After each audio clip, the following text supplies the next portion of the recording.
Hisar special staff police team ने बगला road T point पर एक ई रिक्शा चालक की हत्या की गुत्थी को 2 साल बाद सुलझाने में बड़ी कामयाबी हासिल की है। पुलिस ने ई रिक्शा चालक की हत्या के मामले में 2 सालों से फरार चल रहे और 10,000 रुपए के नामी बदमाश उत्तर प्रदेश कासगंज के निवासी गिरिराज को धर दबोचा है। आरोपी पर पुलिस ने आईपीसी की धारा 302 और 34 के तहत मामला दर्ज किया है। बता दें कि गिरिराज की सब्जी मंडी हिसार में मृतक राजेश से मुलाकात हुई थी। राजेश के पास उत्तर प्रदेश के भैंस खरीदने वाले व्यापारी आया करते थे। राजेश उन व्यापारियों को अपनी ई रिक्शा में बैठाकर आसपास के गांव में भैंस दिखाने के लिए ले जाया करता था।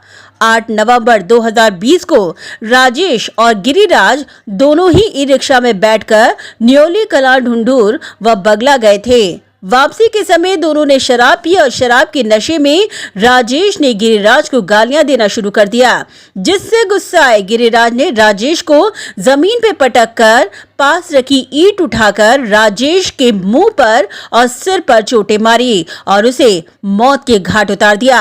हत्या को दुर्घटना करार देने के चक्कर में गिरिराज ने राजेश को रिक्शा में बिठाकर उसकी ई रिक्शा को खड्डे में फेंक दिया। हत्यारा हिमाचल के अलग अलग जगहों पर छुपता फिर रहा था, मगर हिसार अपने किसी परिचित से मिलने जब वह आया तो पुलिस ने उसे गिरफ्तार कर लिया। इसी की अधिक जानकारी पुलिस उप निरीक्षक ने पत्रकारों को दी। क्या मामला था और क्या क्या हत्या की गुत्थी थी, थोड़ा बताइए। देखिए, ये 9/11/2022 की बात है। 2020 को एक unknown dead body blind murder बगला रोड पे हुआ था, जिसमें एक डेड बॉडी मिली थी हमारे को, और उसके साथ ही एक ई रिक्शा वो पड़ी हुई थी। तो जब पता किया तो उसका नाम, मृतक का नाम जो है राजेश, जो कि श्याम लाल की ढाणी है जो उसमें, और पीछे यूपी से रहने वाला मालूम हुआ। और वो भैंसों के जो व्यापारी हैं उनको दिन में झाड़ी में लेके जाता था 600 रुपये के हिसाब से, और शाम को अपनी झाड़ी लेके अपने घर पे आ जाता था। वो शराब पीने का थोड़ा सा आदी था। तो शुरू में शक किसी और लोगों पे गया, लेकिन बाद में पता चला कि उसके साथ एक लड़का गिरिराज यूपी का रहने वाला था, जो कि उसके साथ ही ई रिक्शा पे काम करता था। रात को उन्होंने शराब शराब पीने के बाद उनकी गाली गलौज होगी, आपस में झगड़ा हुआ, तो इसने शराब के नशे में उसको ईंटें मार दी, चोटें मार के उसको भाग गया था।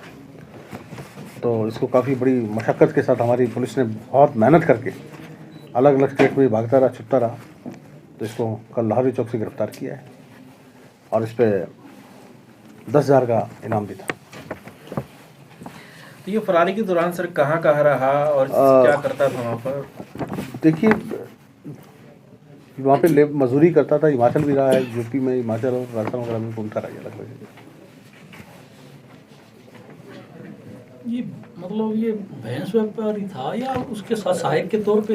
ये उसके साथ हेल्पर के रूप में काम करता था। ई रिक्शा नहीं, ये भैंस व्यापारी नहीं, हेल्पर के रूप में इसके साथ ही काम करता था ई रिक्शा पे। क्योंकि पहले जो बात आई थी ना, वो ये आई थी कि भैंस व्यापारी नहीं, ऐसा नहीं है। ऐसा था, शुरू में यही बात आई थी कि वो भैंस व्यापारी हैं जिन्होंने उसका मर्डर किया है, लेकिन ये इसके साथ ही काम करता है, रिक्शा में हेल्पर के रूप में इसके साथ काम करता था। और इसने रात को शराब के नशे में शराबी के साथ बैठ के फिर किसी बात पे इनका झगड़ा हुआ, इसने ईंट उठा के उसको मार दिया, उसकी रिक्शा पलट के ये भाग गया। करीब 2 साल बाद हत्या की गुत्थी सुलझी और 10,000 का नामी बताशा। तो ये कैसे पकड़ में आया, इस तक हम कैसे पहुंची, पुलिस कैसे पहुंची? पुलिस की अपने तफ्तीश का एक तरीका है, कुछ साइंटिफिक तरीके हैं, कुछ आजकल मोबाइल की कुछ लोकेशंस का है, कई चीज़ें रही इसमें शामिल, जो कि ज़्यादा मैं आपको खुल को इसके बारे में नहीं बता पाऊँगा। लेकिन हमारी पुलिस की एक बड़ी मेहनत रही, पुलिस के पीछे लगी रही, पुलिस ने फाइल को क्लोज नहीं किया और एक दिन इसको कामयाब मिली और इसको गिरफ्तार किया। कौन सी टीम ने पकड़ा? ये हमारी सीआई की टीम, स्पेशल स्टाफ।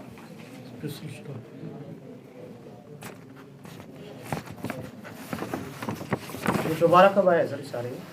इसको कल ही गिरफ्तार किया। कल ही आया कब है सर? ये कल ही आया था, कल ही पकड़ लिया इसको।